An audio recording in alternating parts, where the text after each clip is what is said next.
Nintendo has posted a new Ask the Developer, a series of interviews with key development figures. These newest entries focus on The Legend of Zelda: Echoes of Wisdom. 2 parts are available now, and more will be available soon, so make sure to subscribe if you want to know when I post summaries of the next entries. This interview features a discussion with 3 people, Eiji Aonuma and Tomomi Sano from Nintendo, and Satoshi Terada from Grezzo. Aonuma talks about how they asked Grezzo, the game development studio responsible for making Ocarina of Time 3D and Link's Awakening, to create a brand new Legend of Zelda game. Aonuma says Nintendo collaborated with Grezzo on the project, and that he played the game from the player's perspective to give continuous feedback. Tomomi Sano is officially the first female director of a Legend of Zelda series game.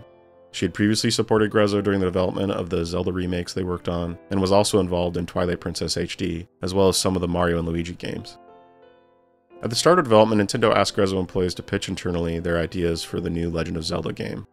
The team came up with so many ideas that it took them 3 days to review them all. Proposals were even presented in front of Aonuma himself.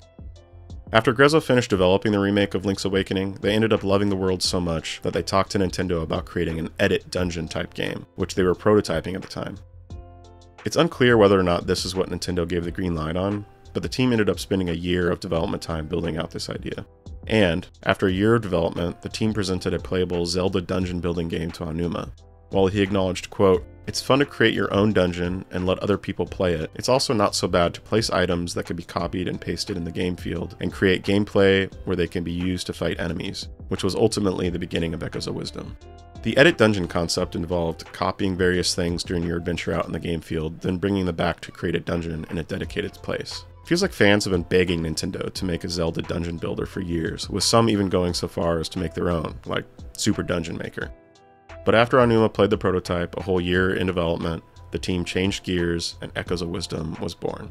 One challenge they mentioned was creating items that could be used in multiple points of view. Because Echoes of Wisdom features both top-down and side-view 2D sort of gameplay, Sano and Aonuma thought it was outrageously fun to use these items in different ways depending on perspective.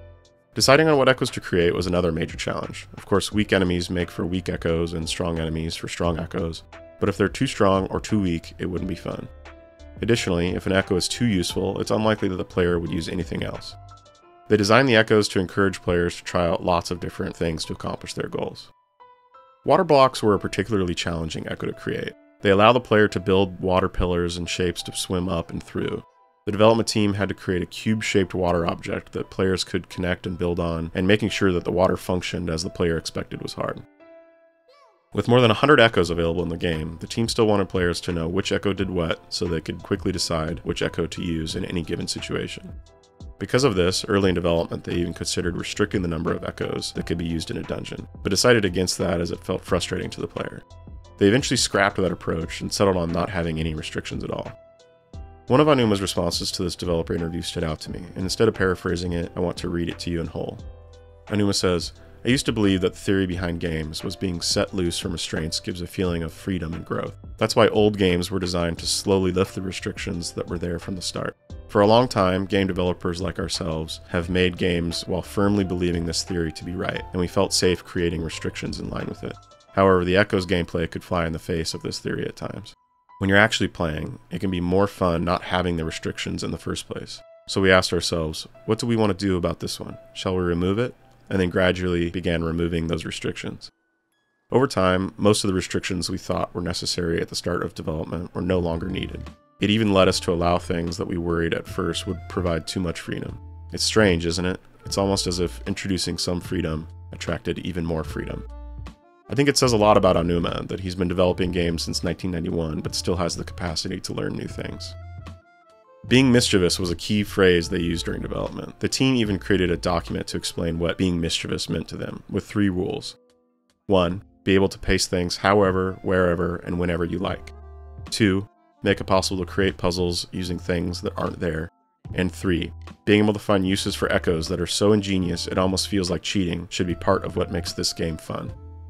Part of this document even notes a certain shrine in Breath of the Wild, where you have to guide a ball across a board with obstacles to reach the goal. However, before the ball drops onto the board, you can flip the entire board over and use the obstacle-free surface on the other side to complete this challenge with ease. One of my favorite things about the Zelda series is how it feels like each new entry takes inspiration and ideas from past games and builds upon them. Breath of the Wild and Tears of the Kingdom are some of my favorite games of all time, and I'm really looking forward to playing Echoes of Wisdom when it releases on September 26th. This concludes the first 2 parts of the Echoes of Wisdom Ask the Developer interviews. I'll include a link to both of them in the description. I read and reply to basically every comment, so please do let me know what you think of this video and if you want to see more like it. Cheers!